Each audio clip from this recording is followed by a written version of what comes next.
लहरों से डरकर कभी नौका पार नहीं होती, कोशिश करने वालों की कभी हार नहीं होती। दोस्तों, जिंदगी में कितनी भी कठिनाइयां आए, कितने भी फेल्योर का सामना करना पड़ जाए, कभी उससे चिंतित मत होइएगा, कभी उससे घबराइएगा मत। देखिए, जिंदगी का तो वसूल ही है कि एक तरफ दुख आएगा तो एक तरफ सुख आएगा। तो अगर आप फेल्योर का सामना कर रहे हैं तो ज्यादा दिन नहीं रहेगा यारो, कुछ दिनों में तो आप फिर से सक्सेस होने वाले हो। तो अपना मेहनत कॉन्टिन्यूअस रखिए, कोशिश जारी रखिए।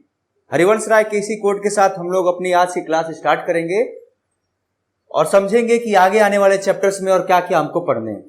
जो हमसे आज नए जुड़े हैं और जो टर्म है, इसमें रिप्रोडक्शन में 3 चैप्टर्स हैं।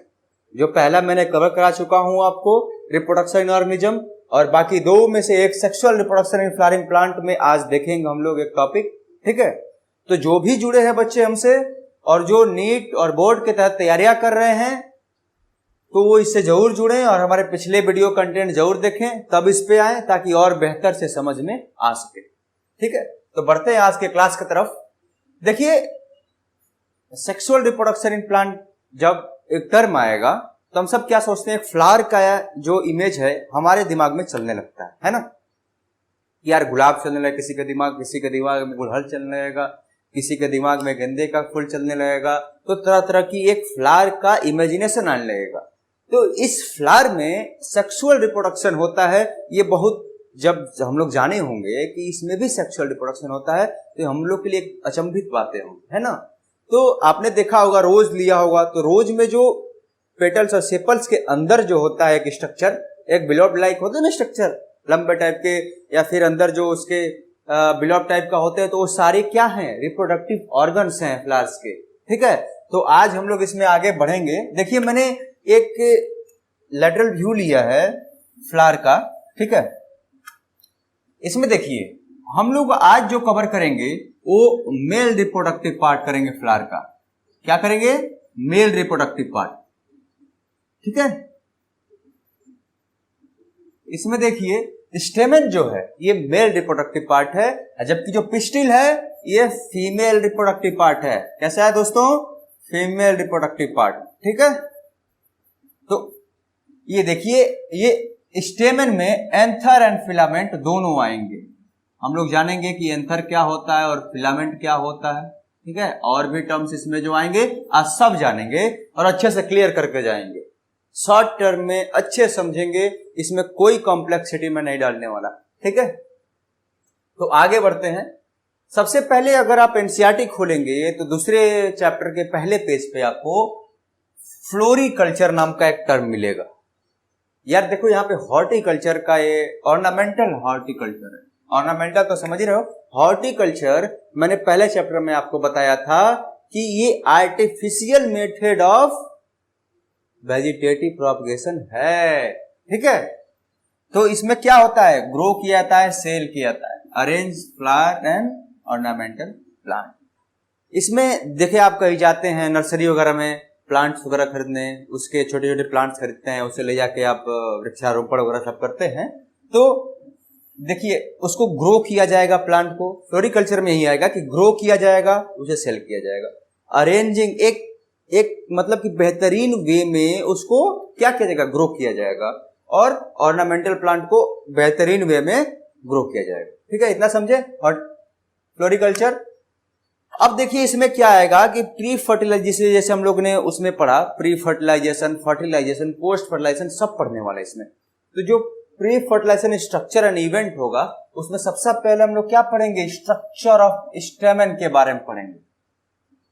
तो सबसे पहले हम लोग ये जानते हैं कि स्टेमन जो है एक मेल रिप्रोडक्टिव पार्ट है प्लांट का। ठीक है, तो ये जो स्टेमन में पहला आएगा फिलामेंट, ये क्या होता है, ये लॉन्ग स्लेंडर स्टॉक होता है। देखिए फिलामेंट देख रहे हैं, स्टॉक, ये जो लॉन्ग वाला पार्ट है ये क्या है, फिलामेंट। क्या है? फिलामेंट, समझे। और ये क्या है, ये देखिए, ये मैंने आपको बताया ना कि एक बिलोब्ड लाइक स्ट्रक्चर होगा। बिलोब्ड मतलब हल्का स्फेरिकल टाइप का। तो ये क्या है, एंथर है। क्या है? एंथर है। और एंथर और फिलामेंट क्या है, वो स्टेमेन में आएंगे, और स्टेमेन क्या है? मेल रिप्रोडक्टिव पार्ट है, ठीक है। एंथर क्या है? बिलोब्ड स्ट्रक्चर। यही फर्टाइल पार्ट ऑफ स्टेमेन होता है कि यहां से फर्टिलिटी अकर होती है, चालू होती है। वो क्या होती है? वो एंथर होता है, वही फर्टाइल पार्ट होता है। अब स्ट्रक्चर ऑफ एंथर देखेंगे। देखिए यहाँ पे एक 3D सेक्शन ऑफ एंथर दिया है, देख रहे ना, यहाँ से ये पॉलन ग्रेन निकल रहे हैं। देखिए मैं थोड़ा कलर बदल लूं पेन का, यहाँ पे देखिए ये पॉलन ग्रेन यहाँ से निकल रहे हैं ना, ये क्या है? ये पॉलन सैक है। क्या है? Pollen sac. और लाइन ऑफ डेहिसेंस, डेहिसेंस मतलब कि ओपनिंग होगा, क्या वहां जब ओपन होगा वहां से निकलेगा, ठीक है, निकलने का रास्ता होगा, लाइन ऑफ डेहिसेंस। और ये क्या है? ये फिलामेंट स्टॉक है। फिलामेंट अभी बताया ना आपको, ठीक।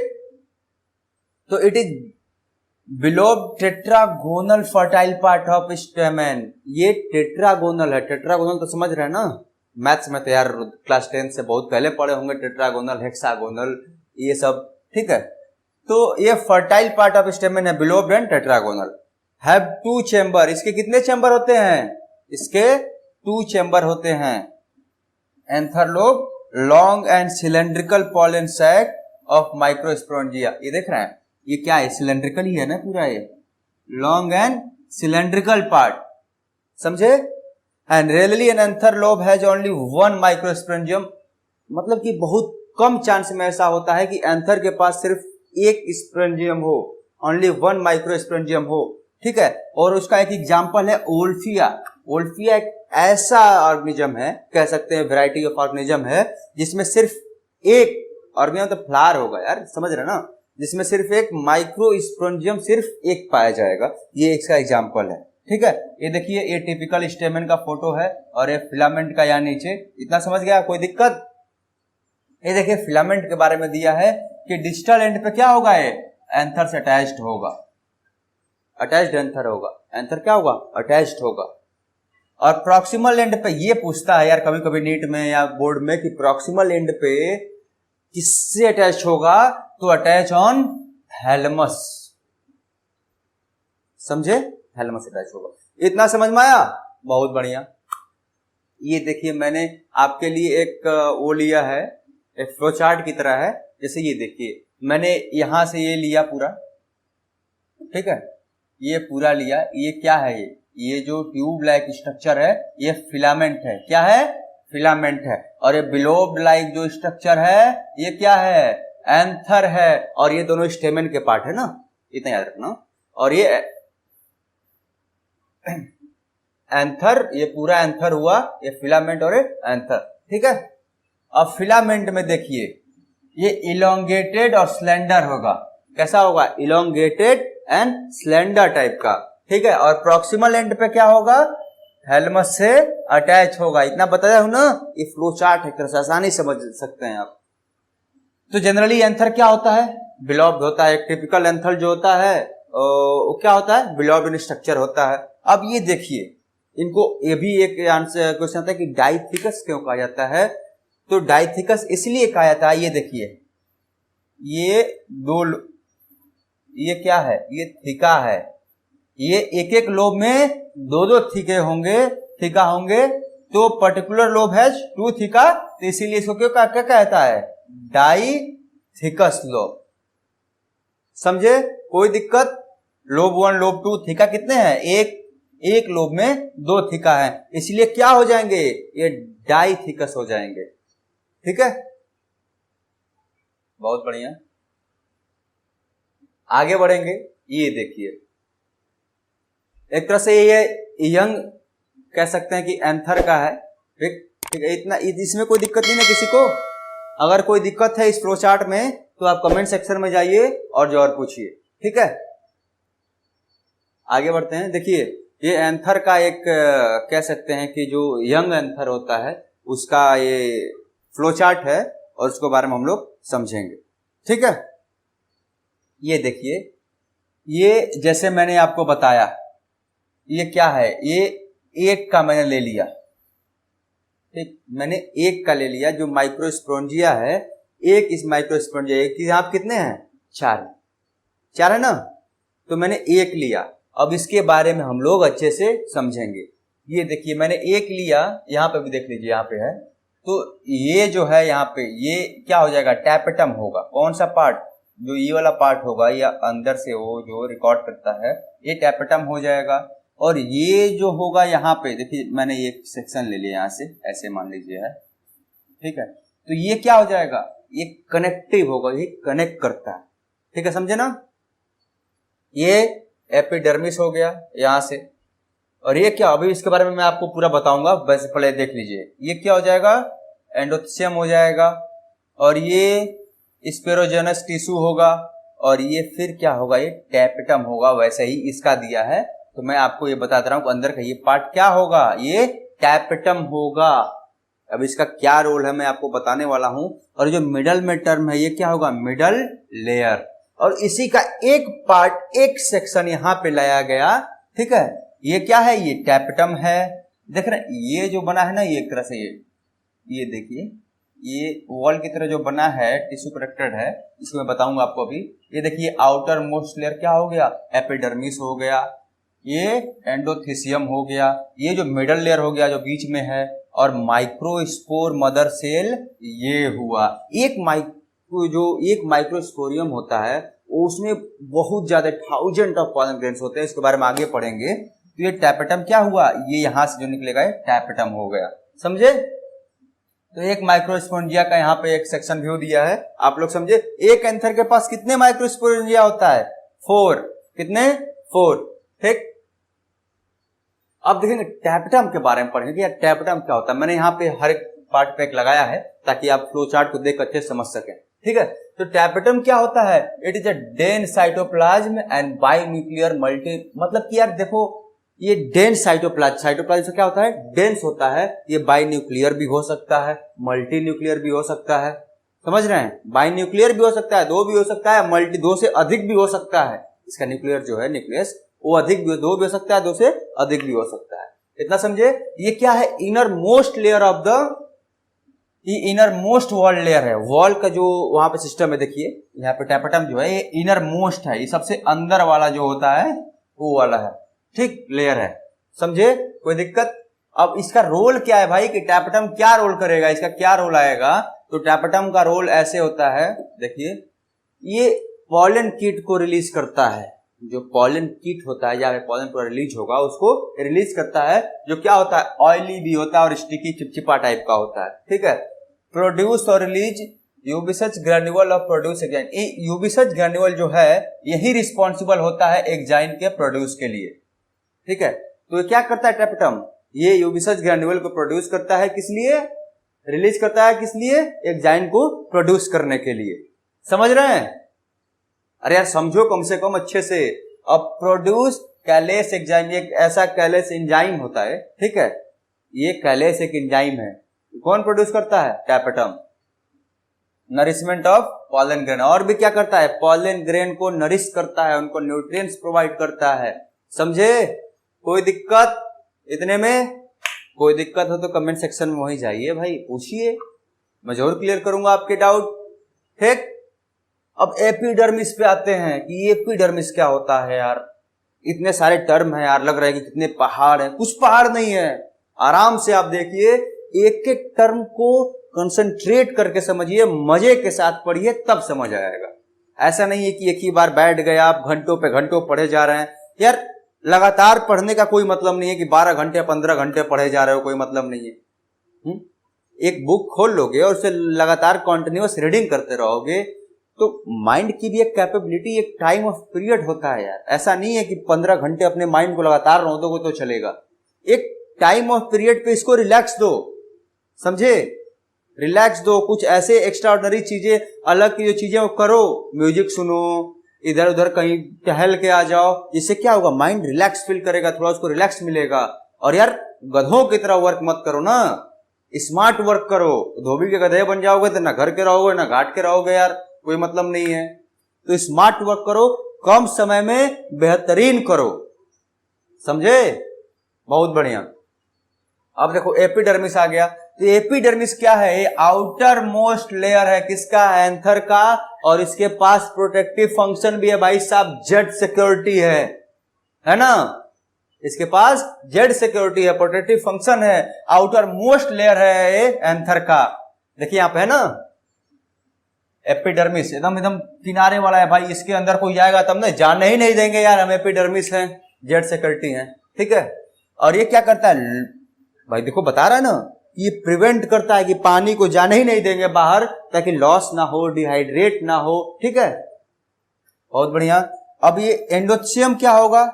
एंडोथेसियम जो होता है ये लार्ज सेल्स, इसके पास क्या होता है, जो सेलुलोज होते हैं वो किससे को कंपेयर होते हैं? सेल से, मतलब कि लार्ज साइज सेल, इसके पास सेल इतने बड़े बड़े होते हैं जो सेलुलोज से बने होते हैं, कंपोज होते हैं, ठीक है। और ये क्या करता है, जो वाटर है उसको एब्जॉर्ब करने में मदद करता है, ताकि ओपन हो सके, डाइसेंस हो सके जब एंथर डिहाइड्रेट हो जाए, समझे। जब एब्जॉर्ब होगा वाटर तो जाहिर सी बात है कि एंथर डिहाइड्रेट होने लगेगा। तब क्या हो जाएगा, जब डिहाइड्रेट हो जाएगा तभी जाके ओपन होगा एंथर, डाइसेंस तभी होगा, समझे। बहुत बढ़िया। एंडोथेसियम याद रखना यार, क्या याद रखोगे कि लार्ज सेल होते हैं, बड़े बड़े सेल होते हैं इसके पास, ठीक है, लार्ज साइज सेल होते हैं जो किससे बने होते हैं? सेलुलोज से कंपोज होते हैं, ठीक। और ये देखिए यहां पे एक नोट है कि माइक्रोस्पोरेंजिया के लिए एपिडर्मिस और एंडोथेसियम एक कॉमन वॉल होता है। कैसा होता है? एक ही वॉल होता है, समझे। बहुत बढ़िया। अब ये देखो यार मिडल लेयर, जैसे कि मैंने यहाँ पे बताया था आपको कि मिडल लेयर भी है। देखिए ये क्या है, दोनों ये मिडल लेयर, ऐसे कुछ रोल होंगे ना यार, कि मिडल लेयर ऐसे ही डाल दिया बस, कुछ रोल है इसके। क्या है? Pass nutrition from connecting to tapetum. ये क्या करता है? ये न्यूट्रिएंट्स पास करता है कनेक्टिव से टैपेटम तक, समझे आप लोग। जो कनेक्टिव बताया था ना आपको, यहां से कहां तक पास करेगा? टैपेटम तक। ये टैपेटम है ना, टप नहीं, टैपेटम, ठीक है। तो टैपेटम तक क्या करेगा मिडल लेयर? न्यूट्रिशन पास करेगा। बहुत बढ़िया। अब हम लोग कुछ डिफरेंस देखेंगे कि यंग एंथर और मैच्योर एंथर में क्या डिफरेंस होता है। अभी तो हम लोग यंग के बारे में पढ़ रहे थे कि भाई यंग एंथर कैसा होता है, कैसा नहीं होता है, तो समझ रहे थे, उसमें कोई दिक्कत नहीं ना है, यंग एंथर समझ में आ गया ना। अभी मेल रिप्रोडक्टिव पार्ट हम लोग फ्लावर के पढ़ रहे हैं, उसमें कोई दिक्कत नहीं होनी चाहिए। जहां दिक्कत लगे तुरंत कमेंट सेक्शन में जाइए, मैं इंडिविजुअली बता रहा हूं, पर्सनली आपकी डाउट क्लियर करूंगा, ठीक है। इसमें क्या होता है यंग एंथर में? 4 माइक्रोस्पोरेंजिया प्रेजेंट होता है, इसमें 4 माइक्रोस्पोरेंजिया होता है। इसके पास 4 लेयर होते हैं। कितने लेयर होते हैं? 4 लेयर। और ये स्पोरोजेनेसिस टिश्यू प्रेजेंट है, इसमें स्पोरोजेनस टिश्यू प्रेजेंट होता है, और ग्रीन और हाइड्रेटेड इसमें वाटर होता है, और एक ग्रीन इन कलर होता है। जबकि मैच्योर एंथर में 2 पॉलन सेक होता है। इसके पास 4 थे, इसके पास 2 हैं। इसके पास 4 लेयर है, इसके पास 2 लेयर होंगे। मतलब कि यंग वाला ज्यादा शक्तिशाली होगा ना यार। बूढ़े लोग कहाँ शक्तिशाली होंगे? देखिए हो ना कि यंग लोग एकदम बॉडी बिल्डर, एकदम जिम जा के बॉडी बिल्डिंग कर रहे हैं, लेकिन बूढ़े लोग उतने शक्तिशाली कैसे हो जाएंगे कि 10 किलो 50-10 किलो का डंबल उठाएंगे? नहीं उठा पाएंगे ना। तो वही दिखा रहा है कि 4 माइक्रोस्पोरेंजिया प्रेजेंट होता है यंग में, और 2 होता है मैच्योर में। 4 लेयर होते हैं, 2 लेयर होते हैं। स्पोरेंजिया से टिश्यू प्रेजेंट होता है, इसमें पॉलन ग्रेन हो जाता है, ठीक है। ग्रीन हाइड्रेट होता है और डिहाइड्रेट होता है, मतलब पानी लॉस होता है। टोटली बुढ़ौती आ गई है ना यार, क्या करेगा, समझे। बहुत बढ़िया, आगे बढ़ेंगे। माइक्रोस्पोरेंजिनेसिस, देखो जब डेवलपमेंट ऑफ पॉलन ग्रेन होगा, ठीक है, डेवलपमेंट ऑफ पॉलन ग्रेन होगा, उसी को क्या कहेंगे? माइक्रोस्पोरोजेनेसिस, ठीक है। तो माइक्रोजेनेसिस में क्या होगा कि formation of pollen microspore from pollen mother, PMC, physics math chemistry नहीं, पीएमसी, पॉलन मदर सेल होगा यहाँ पे। फिजिक्स केमिस्ट्री मैथ केमिस्ट्री मत याद कर लेना, ठीक है। तो formation of pollen microscope from pollen mother cell किससे होगा? मियोसिस से होगा। क्या होगा एक बार फिर से देख लें। पॉलन माइक्रोस्पोर जो है वो पॉलन मदर से मियोसिस द्वारा फॉर्म होगा। किससे फॉर्म होगा? पॉलन मदर सेल से मियोसिस द्वारा पॉलन माइक्रोस्पोर फॉर्म होगा, निकलेगा, फॉर्म होगा, ठीक। Arrange in cluster of 4 cell, ये 4 सेल के कॉम्बिनेशन में होता है, मतलब कि cluster of 4 cell. Microspore tetrad, क्या टेट्राड हो जाएगा, ठीक है।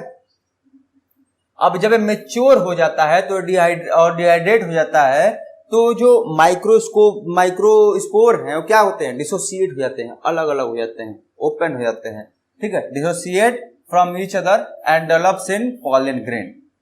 देखो यहाँ पे जब मेच्योर हो जाएंगे माइक्रोस्पोर, चार्ट हुए ना, तो क्या हो जाएंगे, मेच्योर जब डिहाइड्रेट हो जाएंगे, उनके वाटर लॉस हो जाएंगे, तो चारों क्या हो जाएंगे, ये बट जाएंगे और पॉलन ग्रेन में डेवलप हो जाएंगे। समझे, कोई दिक्कत नहीं ना।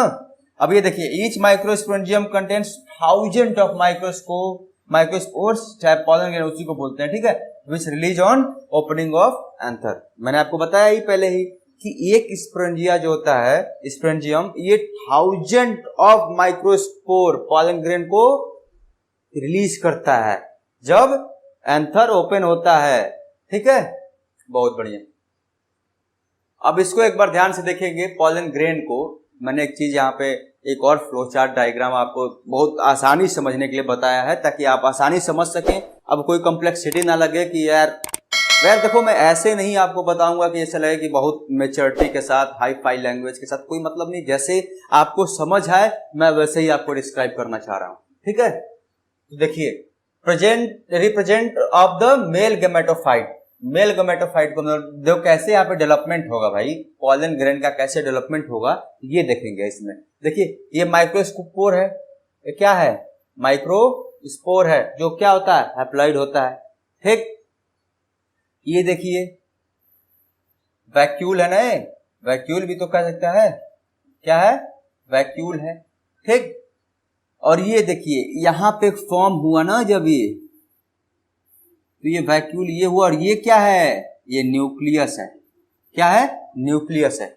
देख रहे ना, ये साइकिल चल रहा है, माइक्रोस्पोर अभी हैप्लॉइड है, फिर आगे वैक्यूल, यहाँ पे 4 न्यूक्लियस फॉर्म हुए ना, वही वैक्यूल हुआ, ठीक है, न्यूक्लियस हुआ। यहाँ पे क्या होगा ना कि न्यूक्लियस को साइड फेंक देगा, उठा के फेंक देगा एकदम साइड में, देखना ही नहीं चाहिए, ठीक है। तो यहाँ मिटोसिस से कंप्लीट हो गया, मिटोसिस पूरा, यहाँ पे देखिए डिवीजन हो गया ना। ये देखिए ये क्या है, ये असिमेट्रिकल स्पिंडल है, इसमें एक असिमेट्रिकल स्पिंडल भी आएगा, और ये वही वैक्यूल, ठीक है। तो ये माइटोसिस जब कंप्लीट हो जाएगा यहाँ पे, तो ये देखिए ये क्या हो जाएगा, वेजिटेटिव सेल हो जाएगा ना, वेजिटेटिव सेल। ये टर्म देखिए बस, ये वेजिटेटिव सेल हो जाएगा। ये देखिए ये जो हुआ, ये 2 न्यूक्लियस बट गए, और ये जो होगा ये क्या है, ये जेनरेटिव सेल है। अब इसके बारे में और समझेंगे कि वेजिटेटिव सेल क्या होता है, जेनरेटिव सेल क्या होता है, ठीक है, ये सब समझेंगे हम लोग, टेंशन ना लो, ठीक है। तो मैं आपको बस इतना समझा रहा हूं, पर इतना समझो, ये जेनरेटिव सेल हो गया, ठीक है। आगे यहाँ पे देखो ये क्या है, ये मेल गैमेटोफाइट है, कैसा है, मेल गैमेटोफाइट है ना, ये मेल गैमेटोफाइट है। मेल गैमेटोफाइट क्या होता है भाई, क्या होता है, अरे यार यही ना मेल रिप्रोडक्टिव पार्ट होता है। देखो अब ये क्या हुआ, इसका जो ये जो आउटर मोस्ट है, आउटर वाला, ये आउटर, ये हुआ पूरा, इसके ये जो है, ये जो लेयर है ये इंटाइन हो जाएगा, और आउटर मोस्ट जो हुआ ये क्या हो जाएगा, एक्साइन हो जाएगा, समझे, एक्साइन हो जाएगा।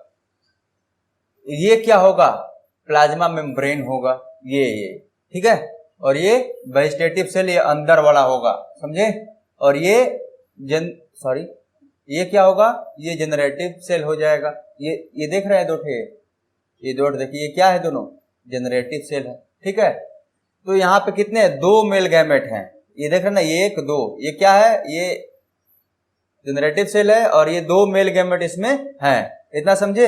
अब ये देखिए अनइक्वल डिवीजन होगा किसमें, साइटोप्लाज्म में, अनइक्वल डिवीजन ऑफ साइटोप्लाज्म। और इक्वल डिवीजन किसका होगा, जेनेटिक मटेरियल का होगा, जो ट्रांसफर होगा जेनेटिक मटेरियल में उसका इक्वल डिवीजन होगा, ठीक है। इतना समझे आप लोग, कोई दिक्कत नहीं ना, आगे बढ़ते हैं हम लोग यार।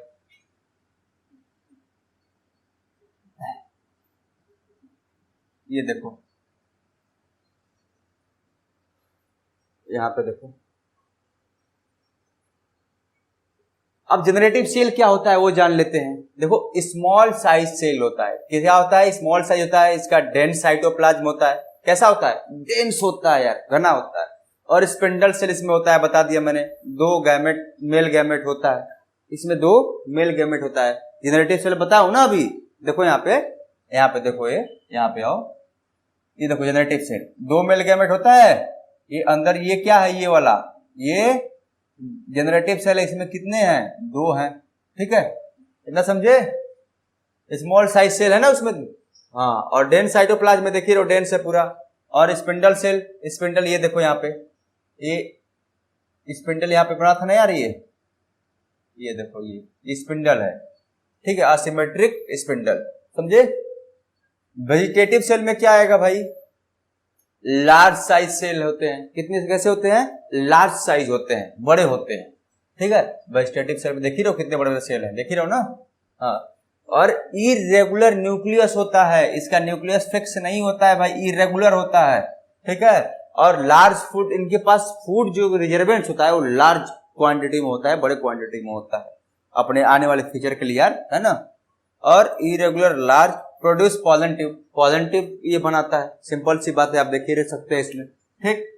अब एक्साइन क्या होता है, exine made of lipid and carotenoid, जैसे 11th में केराटिनाइड आप लोग पढ़े होंगे, तो ये किससे बना होता है, लिपिड और केराटिनाइड से मिलकर बना होता है, और ये टैपेटम द्वारा प्रोड्यूस होता है। एक्साइन किससे द्वारा होता है, टैपेटम द्वारा प्रोड्यूस होता है, स्पोरोफिटिक इन नेचर होता है, स्पोरोफिटिक होता है, देख लो, सैप्रोफिटिक नहीं होगा, देखो यहाँ पे स्पोरोफिटिक गलत यहाँ पे लिखा है, स्पोरोफिटिक इन नेचर, ठीक है। और एंटाइन क्या होता है, अब ये तो जानते हो ना कि कौन सा इसमें एंटाइन क्या है, एक्साइन क्या है, आउटर मोस्ट लेयर है, इनर मोस्ट लेयर है, ठीक है, इनर मोस्ट नहीं, मतलब कि उसके घरे का है। अब मेड ऑफ पेक्टिन सेल्यूलोज से बना होता है, produce by vegetative cell, vegetative cell द्वारा प्रोड्यूस होता है। गैमेटोफिटिक इन नेचर, इसका गैमेटोफिटिक होता है नेचर, ये सब याद रखना। प्रोड्यूस पॉलन ट्यूब, ये भी पॉलन ट्यूब प्रोड्यूस करता है, किसकी तरह, वेजिटेटिव की तरह, समझे। 60% एंजियोस्पर्म जो होता है उसमें पॉलिनेशन 2 सेल स्टेज से होते हैं, जिनके 2 सेल स्टेज होते हैं वो 60% ऑफ एंजियोस्पर्म में पॉलिनेशन 2 सेल स्टेज द्वारा होता है, जबकि बाकी रिमेनिंग में 3 सेल स्टेज द्वारा होता है, समझे, याद रखना है सब। आगे बढ़ते हैं, देखो इसमें पॉलन के बारे में देखा थोड़ा सा कि पॉलन एनर्जी क्या होता है, पॉलन कैसे न्यूट्रिएंट के रूप में काम करता है, तो एक ब्रीफ में इसको भी देख लेते हैं कि पॉलन ग्रेन जो होता है ये तरह तरह की एलर्जीज क्या करता है, प्रोड्यूस करता है यार, जैसे व्हीट हुआ, पैडी वेडी हुआ, ये सब जब कंटेमिनेटेड हो जाएंगे, अपने ही साथ क्या करेंगे, कंटेमिनेट हो जाएंगे, तो कौन, जैसे कि जो रेस्पिरेटरी प्रॉब्लम है, ब्रोंकाइटिस है, अस्थमा है। ब्रोंकाइटिस क्या है, ब्रोंकाइटिस जो हमारे ब्रोंक्यूल का रोग होता है, जो हमारे अंदर का ब्रोंक्यूल होता है, लंग्स में ब्रोंक्यूल होता है ना, उसके जो रोग होता है। और अस्थमा क्या होता है, अस्थमा जो हमारे विंड पाइप को नैरो कर देती है, ठीक है। तो ये सब रोग किससे, डिजीज कैसे हो जाएगा, ये एलर्जी से होता है, और ये पॉलन एनर्जी भी, इसमें एलर्जी भी शामिल है। एग्जाम्पल में पार्थेनियम ग्रास का दिया है, कैरेट ग्रास है, ठीक है। ये जब व्हीट के साथ जब इंपोर्ट किया जाता है तो उसी के साथ इंपोर्ट होता है, ठीक है, कंटामिनेटेड होता है, समझे, याद रखना। पार्थेनियम, कैरेट ग्रास किससे कंटामिनेटेड होता है, जब इंपोर्टेड होता है व्हीट का, समझे। अब पॉलन फूड सप्लीमेंट्स में, इसमें क्या होता है, रिच सोर्स ऑफ न्यूट्रिएंट्स, मतलब कि देखे हो ना कहीं कहीं जिम में यूज होता है यार पॉलन का, इसमें सिरप भी बनता है और टैबलेट्स भी आते हैं, जिसको यूज करके बहुत ज्यादा स्टेमिना बिल्डअप किया जा सकता है। Rich source of nutrients, nutrients का बहुत बड़ा सोर्स होता है, used in increasing efficiency of athletes and horses. जो एथलीट्स होंगे और जो हॉर्सेस होंगे उसमें क्या करता है, एफिशिएंसी, जो स्टेमिना है उसको इंक्रीज करता है, ताकि वो और अच्छा वर्कआउट कर सके और अच्छा रिजल्ट दे सके।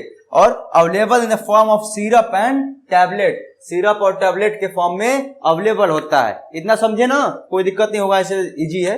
विजिबिलिटी ऑफ पॉलन पे आते हैं हम लोग, किस पे, विजिबिलिटी ऑफ पॉलन पे। इसमें क्या टर्म आता है यार कि एक पॉलन ग्रेन को मैक्सिमम कितना टाइम लगता है पॉलन ट्यूब तक पहुंचने में, उसी टर्म ऑफ टाइम के, पीरियड ऑफ टाइम को क्या कहेंगे, वेबिलिटी ऑफ पॉलन, ठीक है। अब इसमें कुछ लॉन्ग टर्म है, जिसमें कि वेबिलिटी जो होता है पॉलन का उसमें लॉन्ग टर्म में होता है, 30-30 दिन तक, एक मंथ तक होता है, ठीक है, कई मंथ तक होता है। इसमें 3 फैमिली आएंगे जो हम लोग 11th में पढ़े थे, सोलानेसिए, लेगुमिनेसिए और रोसेसिए। तो इसमें क्या होता है, जैसे हम लोग पढ़े हैं ना, बैंगन फैमिली, दाल फैमिली, आलू फैमिली, तो ये सब इसमें आएगा, ठीक है। और कुछ शॉर्ट टर्म में भी होते हैं जो छोटे कुछ मिनट्स में ही एक्सपायर हो जाएंगे भाई, एक्सपायर मतलब नहीं, मतलब एबिलिटी ऑफ फॉलन, वो एक्सपायर समझ लो यार, ठीक है। तो इसमें कौन कौन से आ जाएंगे आपके, पैडी और वेट, जो चावल होगा, धान वगैरह होगा, तो और जो गेहूं होगा वो शॉर्ट टर्म पे आएंगे, मतलब इन्हें वेबिलिटी ऑफ पॉलन जो होती है कम टाइम में होता है, ठीक है। एक टर्म आ रहा है यार, पॉलन बैंक, ये क्या होता है? ये देखो, पॉलन बैंक ये चीज है कि पॉलन को हम लोग, ग्रेन को कैसे हम लोग कहीं स्टोर कर सके हैं लार्ज अमाउंट में। तो किस में होता है, pollen grain can be stored in liquid nitrogen में होता है यार, कि लिक्विड नाइट्रोजन में ही इसको स्टोर किया जा सकता है, और ये -196 डिग्री ऑफ सेल्सियस पे होता है यार। तो चलो, इतनी कोल्डनेस है यार, इतनी कोल्ड में हम लोग तो हड्डियां टूट जाए। तो वैसे में इसको हमको स्टोर किया जाता है ताकि उसकी वेबिलिटी बनी रहे, वेबिलिटी कर उसकी लाइफ बनी रहे, लाइफ स्पैन बनी रहे, उसके लिए होती है, ठीक है।